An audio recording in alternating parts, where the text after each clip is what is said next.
Welcome back. We're watching the property show. In focus now is Hyderabad, and our next caller is Renu Venkatraman. Hi Renu, what's your question?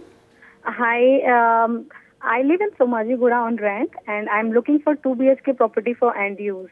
My budget is 80 to 90 lakhs, and I'm fine if I get possession in 1.5 years, but it should be a gated community.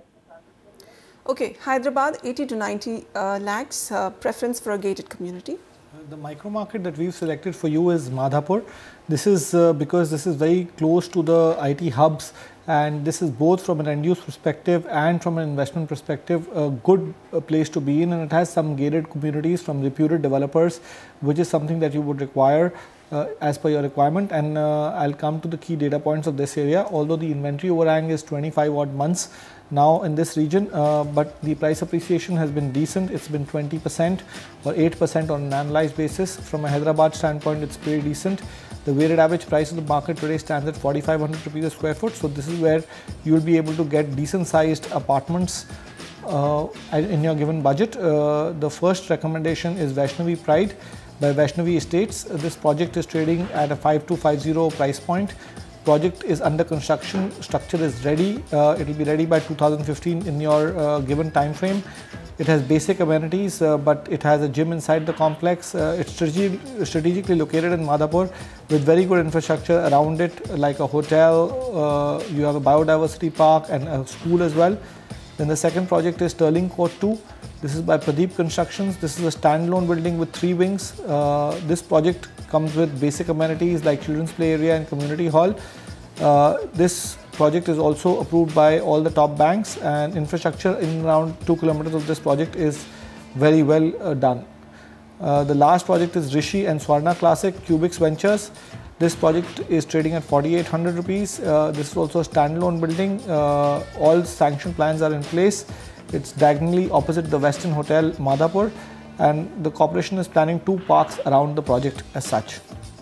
Alright, so Renu, Madhapur is the location you should invest in. It's home to the high-tech city with multiple IT and ITS companies, and it has the established infrastructure and connectivity in place.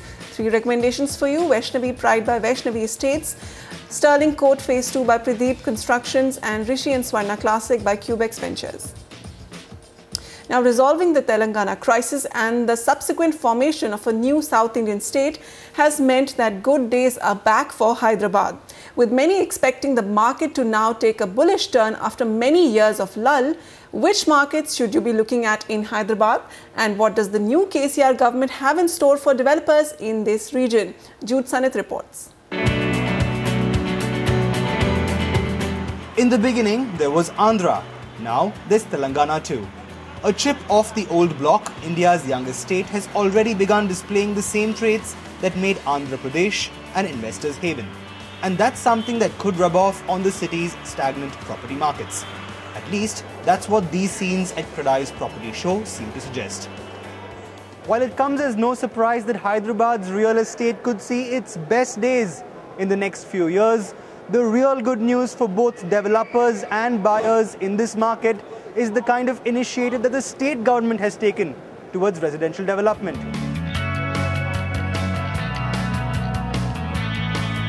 Speaking at the Kradai Expo, Telangana CM K. Chandrasekhar Rao made a series of pro-industry announcements. This included the abolition of VAT on realty transactions and the implementation of single window clearance for close to 40 NOCs. This, the CM said, was to make the industry less corrupt. KCR also announced plans to launch 4 satellite townships around Hyderabad and the laying of 1,000 kilometers of world-class expressways, a move that the industry is terming futuristic. He's on the view that the current master plan doesn't suffice the kind of influx of population or the infrastructure which is existing. So the idea is trying to bring in the best of the global consultants into the master plan for the city so that a plan is there for next 30-40 years.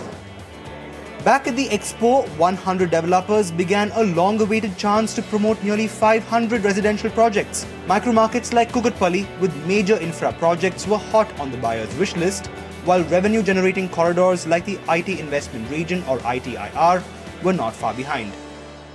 The Government of India has recognized the ITR, and Government of India is spending huge money for the development of infrastructure, and they are expecting about 2.19 lakhs crores of investment over a period of 20 years, and it will generate about 50 lakh jobs there. And with these numbers, sunny days could well be back for Hyderabad's residential markets. In Hyderabad, Jude Sanat, NDTV. A lot of optimism there for Hyderabad's real estate market to revive once again. That is all for today. If you want your question to be featured on our show and taken up by our experts, then write into us at property@ndtv.com. And to stay updated on what's moving and making news in real estate, follow our live updates on Facebook and Twitter. And of course, do remember to tune in to us on Radio City every Saturday at 2 p.m. From Samir and me, thank you for watching. Goodbye.